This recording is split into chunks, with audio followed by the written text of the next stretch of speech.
السلام علیکم ورحمۃ اللہ وبرکاتہ۔ میرے عزیز دوستوں اور ساتھیوں، آج کی اس ویڈیو کے اندر مسلمانوں کے ایمان کے اوپر ایک زبردست اعتراض کیا جاتا ہے۔ میں اس اعتراض کو ڈیبنک کرنے اور اس کا جواب دینے کی کوشش کروں گا، اور اس اعتراض وہ اتنا اہم اعتراض ہے کہ کئی سارے مسلمان اس اعتراض کی وجہ سے گمراہ بھی ہو جاتے ہیں، اور کئی سارے مسلمان ان چیزوں کے اندر ذہن لگانے کی وجہ سے بھی گمراہیت کا راستہ اختیار کر لیتے ہیں۔ تو چلیے، ویڈیو کو شروع کرنے سے پہلے میں اپنے تمام ہی ناظرین اور سامعین سے اس بات کی گزارش کر رہا ہوں کہ جن لوگوں نے ہمارے چینل کو سبسکرائب نہیں کیا وہ سبسکرائب کریں اور لائک کریں، اور اپنے دوستوں میں اس ویڈیو کو اتنا شیئر کریں کہ دین کا کے اوپر اٹھائے جانے کا کہ اعتراض کا جواب مسلمانوں کی ایک بڑی تعداد کو پہنچ سکے۔ ہم چلتے ہیں، وہ اعتراض بھی آپ کے سامنے پیش کرتے ہیں اور جواب بھی آپ کی خدمت میں رکھ دیں گے انشاءاللہ۔ وہ اعتراض یہ ہوتا ہے کہ مسلمان بن دیکھی چیزوں پر ایمان رکھتے ہیں اور سنی سنی بات ماننے والے ہوتے ہیں۔ ہم ایسے مذہب کو کیوں فالو کریں کہ جس نے سنا ہے اور صرف مانا ہے، اس کے پاس کوئی ایویڈنس موجود نہیں ہے، کوئی دلیل موجود نہیں ہے؟ تو اس کا میں جواب دینے لگا ہوں، اس کو ملاحظہ فرمائیں۔ مسلمان یقیناً اس بات پر میں متفق ہوں کہ مسلمان بن دیکھی چیزوں پر ایمان رکھتے ہیں اور سنی سنائی باتوں کو ماننے والے ہوتے ہیں۔ آپ کا یہ ایشو ہے کہ آپ اس دھرم اور ریلیجن کو مانیں نہ مانیں، وہ تو اللہ رب العزت کے پاس آپ کا معاملہ پیش کیا جائے گا، آپ کا کیس اللہ رب العزت کی عدالت میں جائے گا، تو پھر اللہ رب العزت آپ کو بتلائے گا کہ تم اندیکھی اور بن دیکھی چیزوں کو ماننے والے کیوں نہیں تھے، تمہارے پاس اس کا ایویڈنس اس وقت کیا ہوگا، ابھی سے تم اس کو تیار کرتے رہو۔ اور میں اس بات کی بھی گارنٹی دیتا ہوں کہ کبھی اس جواب کی لسٹ آپ تیار نہیں کر پائیں گے، اور اس جواب کو آپ لوگ کبھی بھی تیار نہیں کر پائیں گے۔ تو اس کا جواب یہ ہے کہ یقیناً ہم اس بات بن دیکھی چیزوں پر ایمان رکھتے ہیں اور سنی سنائی باتوں کو مانتے ہیں۔ یقیناً یہ بات صحیح ہے۔ تو میرا بھی اب یہاں سے ایک سوال یہ پیدا ہوتا ہے کہ کیا تم لوگ ہر اس چیز پر کو مان لیتے ہو سچا کہ جس کو تم نے دیکھا نہیں؟ مانتے ہو یا نہیں؟ یقیناً تم مانتے ہو اس چیز کو۔ میں اگزامپل سے سمجھانے لگا ہوں۔ تم مانتے ہو کہ دنیا کے اندر ایک سعودیہ عربیہ نام کی کنٹری موجود ہے، مانتے ہو نا؟ دیکھے نہیں ہوگے لیکن مانتے ہو۔ کیوں؟ اس لیے کہ بتلانے والے نے بتلایا۔ اسی طریقے سے تم مانتے ہو کہ امریکہ دنیا کے اندر ایک ملک موجود ہے۔ کیوں؟ تم نے دیکھا نہیں ہے، مانتے ہو۔ کیوں؟ اس لیے کہ بتلانے والے نے بتلایا۔ تم مانتے ہو کہ دنیا کے اندر اور کئی ساری کنٹریز موجود ہیں۔ تم مانتے ہو کہ برج خلیفہ موجود ہے۔ تم مانتے ہو کہ دبئی موجود ہے۔ تم مانتے ہو کہ فلاں ٹرین مئو یا جہاں سے بھی فلاں اسٹیشن سے فلاں اسٹیشن کو جائے گی، تم اس بات کو تسلیم کرتے ہو۔ کیوں؟ اس لیے کہ تم نے سنا ہے۔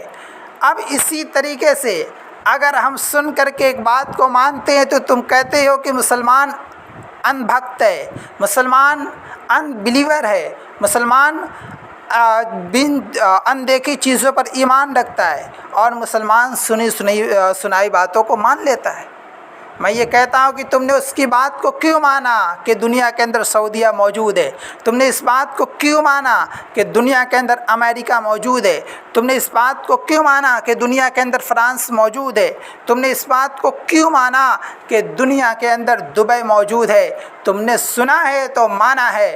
اور میں تو یہ کہتا ہوں، ایک قدم آگے بڑھ کر کے کہتا ہوں کہ تم نے اس کی تفتیش نہیں کی کہ اس بتانے والے، اس خبر دینے والے شخص کی سچائی کا کیا عالم تھا۔ وہ کتنا سچا تھا کتنا جھوٹا تھا، تم نے اس کی بات کو مان لیا، اور اتنا مان لیا کہ اگر تم کہو کہ دنیا کے اندر امریکہ نہیں ہے تو تم لوگ اس کو جوتے مارو گے کہ یار یہ پاگل ہو گیا ہے، یہ مجنون ہو گیا ہے، یہ دیوانہ ہو گیا ہے، کہ اس بات کو تسلیم نہیں کرتا کہ دنیا کے اندر سعودیہ موجود ہے، اس بات کو تسلیم نہیں کرتا کہ دنیا کے اندر ایک ملک ایک کنٹری جس کو امریکہ نام دیا جاتا ہے وہ موجود ہے، اس بات کو تسلیم نہیں کرتا کہ دنیا کے اندر ایک کنٹری ہے جس کا نام الجیریا ہے، تم اس کو نہیں مانتا، تم اس کو پاگل کہتے ہو۔ کیوں؟ اس سے کہ ایک بتلانے والے نے بتلایا تھا اور تم نے سنا تھا، اسی طریقے سے تم نے تو اس کی تحقیق بھی نہیں کی کہ وہ سچا ہے بتانے والا یا جھوٹا ہے۔ اور ہمارے تاجدار مدینہ یعنی جن کی ہم بات کو مان کر کے اللہ رب العزت کی ذات پر ایمان رکھتے ہیں، جس کی بات کو مان کر کے ہم اپنے دین کو فالو کرتے ہیں، جس کی بات کو مان کر کے ہم جنت اور جہنم کا وہ اپنے اندر یقین رکھتے ہیں، جس کی بات کو مان کر کے ہم آخرت کے اندر حساب دینے کا یقین رکھتے ہیں، جس کی بات کو مان کر کے ہم اللہ کے موجود ہونے کا یقین رکھتے ہیں، وہ ایسا شخص ہے کہ جس نے اپنی پوری زندگی میں کبھی جھوٹ نہیں بولا۔ اور اس کی دلیل صرف مسلمان نہیں ہے، اس کی دلیل اس کے دشمن بھی ہیں کہ جو اس کے جانی اور مالی اور ہر طریقے سے دشمن تھے، انہوں نے بھی اس بات کی گواہی دی تھی کہ محمد نے اپنی زندگی میں کبھی جھوٹ نہیں بولا، محمد صلی اللہ علیہ وسلم نے اپنی لائف میں کبھی جھوٹ بیانی سے کام نہیں لیا، کذب بیانی سے کام نہیں لیا۔ تو یہاں پر تو ہمارا پوائنٹ مضبوط ہے کہ نبی کریم صلی اللہ علیہ وسلم کی ذات، یعنی ہم جس کی بات پر یقین رکھتے ہیں، جس کی بات کو مان کر کے ان تمام کے تمام اندیکھی چیزوں کو مان لیتے ہیں، اس کی گواہی اس کے دشمنوں نے بھی دی ہے کہ وہ سچا ہے۔ اور تم نے تو ایسے شخص کی بات کو مانا کہ جس کے بارے میں سچا اور جھوٹا ہونے کا کوئی یقین نہیں تھا، کوئی ایویڈنس نہیں تھا، کوئی دلیل نہیں تھی۔ اس لیے میں کہتا ہوں کہ مسلمان بن دیکھی چیزوں پر یقین کرتا ہے، وہ اس کے لیے فخر کی بات ہے، کیونکہ اللہ رب العزت نے تمام کے تمام چیزوں کو اس دنیا کے انسانوں کو دکھلایا نہیں ہے، بہت ساری چیزوں کو دکھلایا ہے اور بہت ساری چیزوں کو بتلایا ہے اور بہت ساری چیزوں کو بغیر دیکھے اس پر یقین رکھنے کو کہا ہے۔ اور محمد صلی اللہ علیہ وسلم ہم مانتے ہیں کہ اللہ کے سچے پیغامبر اور سچے میسنجر اور اللہ رب العزت کے پروفٹ ہیں۔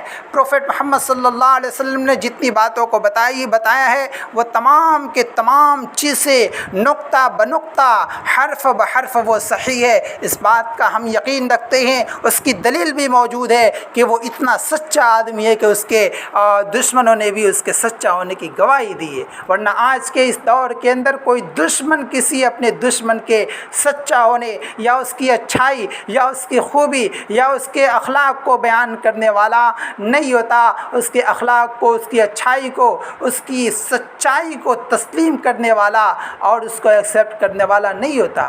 اور ہمارے نبی محمد عربی صلی اللہ علیہ وسلم کی یہ خاصیت ہے کہ اس کے دشمنوں نے بھی اس کے سچا ہونے کی گواہی دی ہے۔ وآخر دعوانا ان الحمد للہ رب العالمین۔